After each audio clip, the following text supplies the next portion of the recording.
बोल बरसाने वाली की जय। हम परसों प्रेमानंद जी की सत्संग सुन रहे थे, तो उनसे किसी ने प्रश्न किया, बोलना नहीं कोई भी, उनसे किसी ने प्रश्न किया कि नरक में कौन जाता है और स्वर्ग में कौन जाता है।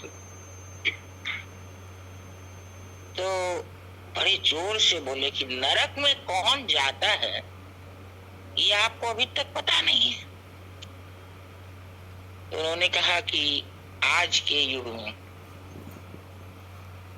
जितने काम हो रहे हैं सब नरक के ही हो रहे हैं। और सबसे बड़ी बात यह है कि नरक यातना देह है, कितनी भी यातना दो मरता नहीं है आदमी, यहाँ तो मर जाता है। मतलब जीवित में उसको सहना पड़ता है। तो उसमें उन्होंने बताया कि जो व्यक्ति अपने माँ बाप का आदर नहीं करता, जो किसी अपने से बड़े के सामने बोलता है, वो निश्चित रूप से नरकगामी होता है। जो किसी का पैसा अनजाने में हड़प लेता है, कि अगले को पता नहीं है तुमने हड़प लिया, वो नरकगामी होता है। किसी का ऋण लिया, उसको नहीं दिया, वो नरकगामी होता है। तो 16-17 बात उन्होंने बताई उसमें। हाँ, किसी स्त्री को कोई कुछ प्रताड़ना कर रहा है और तुम उसके लिए उसको बचाने की चेष्टा नहीं की हो, वो नरकगामी होता है। विवाहिता पत्नी के संग अगर कोई ऐसा व्यवहार करे वो नरकगामी होता है। मतलब दुर्व्यवहार करे तो, किसी पराई स्त्री की तरफ नजर उठाकर देखे तो नरकगामी होता है। फिर उन्होंने अंतिम में कहा, ये मैंने आपको शास्त्र की बातें बताई हैं, और मेरे हिसाब से जो भगवान का भजन नहीं, राधा राधा नहीं जपता, वह भी नरकगामी होता है। क्योंकि राधा राधा के सिवा हमें जीवन में कुछ करना नहीं है, और अगर हम करते हैं तो हम नरकगामी होते ही होते हैं। क्यों कि अगर राधा राधा नहीं करेंगे तो पाप करेंगे। पाप की कोई परिभाषा नहीं है हमारे पास। हम तो हर क्षण पाप कर रहे हैं और हमको नरकगामी होना है। और हमको भगवान का जप करें, भगवान का भजन करें, तो हम नरकगामी नहीं हो सकते, परंतु हम करते नहीं है। तो दूसरे व्यक्ति ने पूछा, नरकगामी न हो इसके लिए क्या कर? उन्होंने कहा बस सिर्फ राधा राधा राधा राधा करते जाइए और किसी भी बड़े का जी मत दुखाइए, स्त्री के ऊपर अत्याचार होता मत देखिए, किसी का धन मत हड़पिए, अपने कर्तव्य से च्युत मत होइए। नरकगामी क्यों? हमें भी बड़े सावधान होने की आवश्यकता है। एक बार हमसे किसी ने पूछा, बड़े की क्या परिभाषा? 1 घंटा बड़ा जो जुड़वा भाई होते हैं, ये तो 1 ही घंटा मेरे से बड़ा है, तो आधी घंटा ही बड़ा है। तो बड़ा क्या? बड़ा तो बड़ा है, चाहे वो 1 मिनट का हो, चाहे 1 साल का हो, चाहे 10 साल का हो।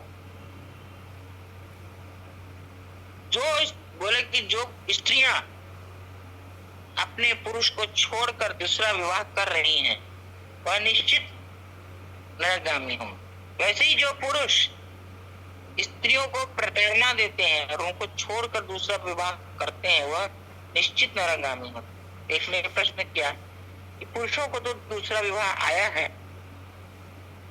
खूब हंसे, हंसकर उन्होंने कहा, विवाह तब आया जब उनकी पत्नी मर जाए।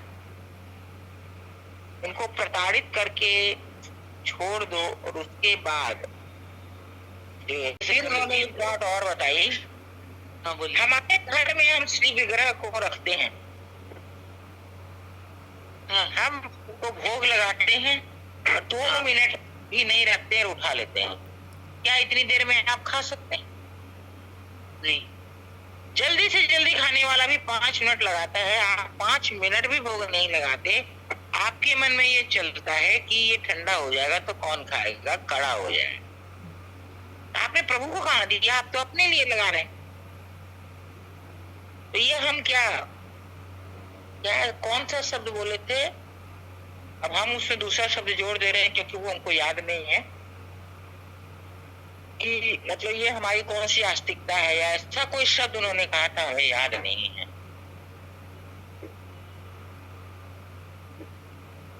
संतों की महिमा उनके सामने कम ही प्रकट होती है, और अगर किसी की प्रकट हो गई तो ये समझिए उनके जाने का समय आ गया।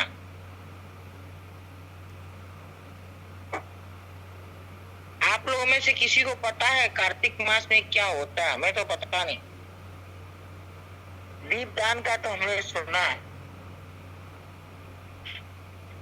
कार्तिक मास में दीपदान किया जाता है। आओ बोलिए, आओ। एक मिनट, हमारे बैंक हम अपने आप को बहुत बड़ा भजनानंदी मानते। हम तो भाई भजन करते हैं, सत्संग करते हैं, आपको ये करते हैं, वो करते हैं। हम जीवन में व्यवहार क्या करते हैं इस पर कभी हमारी दृष्टि जाती है?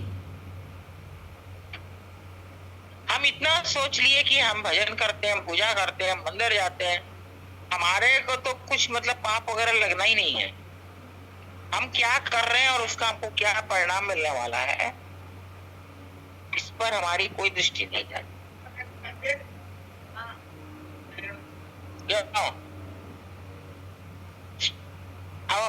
अभी और एक जगह हमने सुना, बहुत सुंदर लगा हमको। गुरुद्वारा में 3000 आदमी की संगत हो रही थी, और वहां पर जो प्रवचन कर रहे थे उनसे एक महिला ने पूछा कि हम सपरिवार गुरुद्वारा में बहुत सेवा कर रहे हैं और बरसों से करते आ रहे हैं, मेरा बेटा दोनों पांव से अपंग है, तो मेरे घर में ऐसा बच्चा क्यों कैसे पैदा? तो जो संगत करते थे उन्होंने कहा कि इसका जवाब तो हम आपको नहीं दे सकते, पर अगर हम आपको जवाब नहीं देंगे तो यहाँ जितने लोग बैठे हैं उनकी श्रद्धा डगमगा जाएगी। इसलिए हम आपको बता रहे हैं कि आपका बेटा पूर्व जन्म में एक मनुष्य था, मनुष्य योनि में ही था, और भोजन कर रहा था। किसी ने इसको बुलाया बाहर से, थाली छोड़कर बाहर चला गया। एक कुत्ता आया और इसकी थाली में मुंह डाल दिया। भोजन तो जूठा हो चुका था, उसके खाने लायक बचा नहीं था। पास में एक लोहे का रॉड रखा था, और इसने क्या किया कि वो रॉड उठाकर उसके पांव पर इतनी पिटाई की कि उसके दोनों पांव टूट गए, और वो जब तक जिया तब तक छटपटा के मरा। उसकी बददुआ इसको लगी, और इसके मनुष्य जन्म फिर इसको मिला है, और दोनों पांव इसके टूटते। तब उनसे फिर दोबारा प्रश्न किया कि कहते हैं कि जो भी करते हैं वो तो इसी जन्म में पृथ्वी पर ही भोग लिया जाता है। तो इसका प्रेमानंद जी की बात थी। तो प्रेमानंद जी ने जवाब दिया कि इस जन्म में जो भी हम करते हैं वो हम भोग नहीं लेते, कुछ कर्मों का फल हमको हाथे हाथ मिलता है, बाकी तो हमारा सब रखा रहता है जो हमें अगले जन्म में भोगना पड़ता है।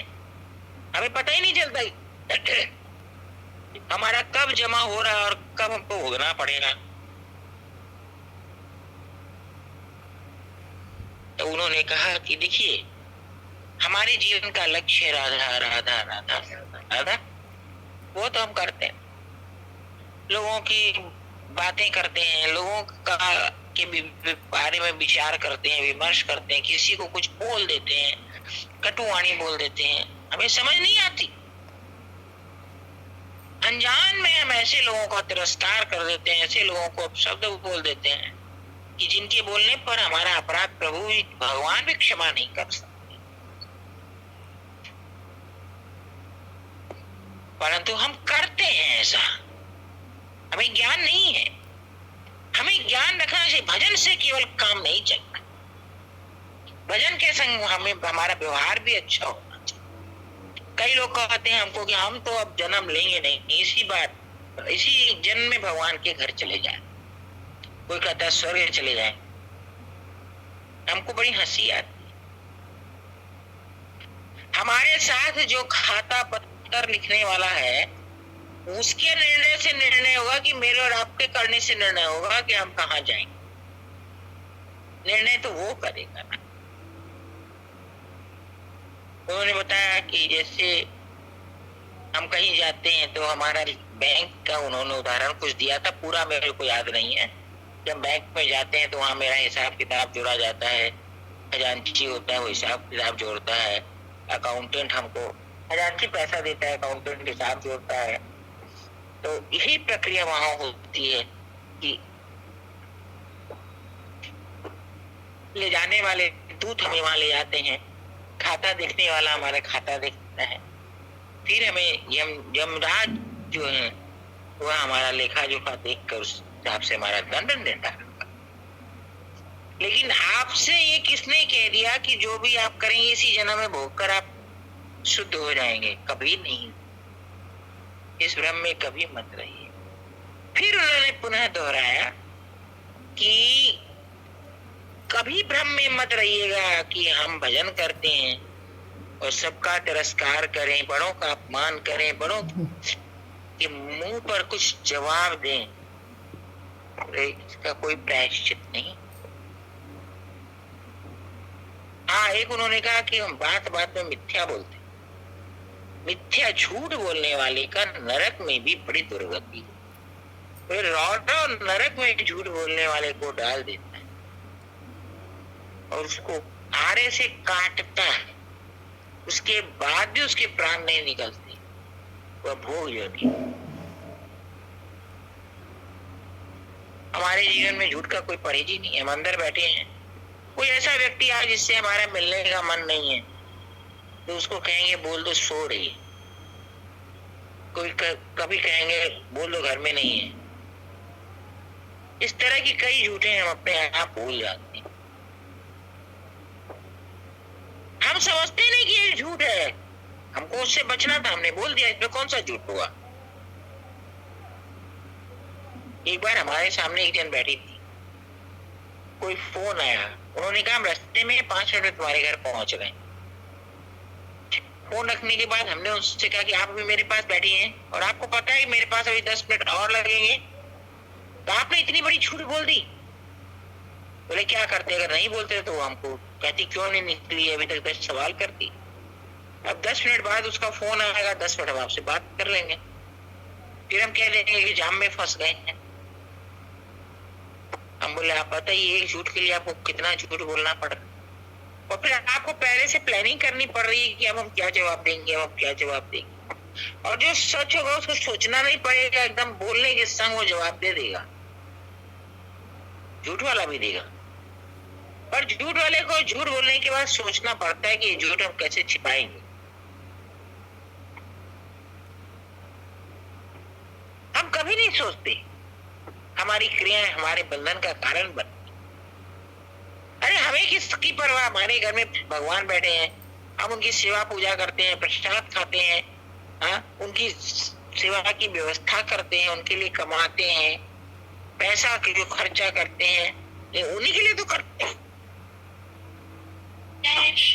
ऐसी हमारी जो गलत धारणाएं हैं, हम अगर इनको मिटा दें और अपने जीवन के अंदर में सत्य से प्रमाणित आचरण करने लग जाए तो शायद इसी जन्म में हमें भगवत प्राप्ति हो जाए।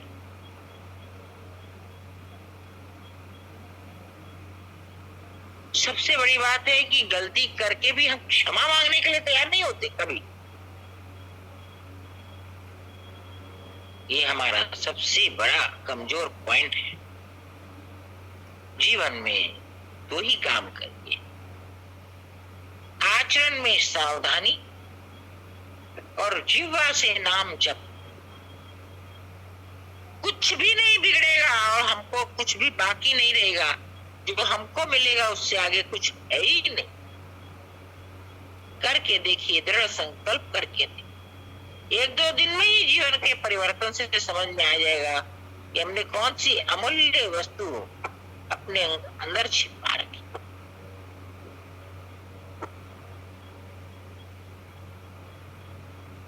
फल बरसाने वाली की जय।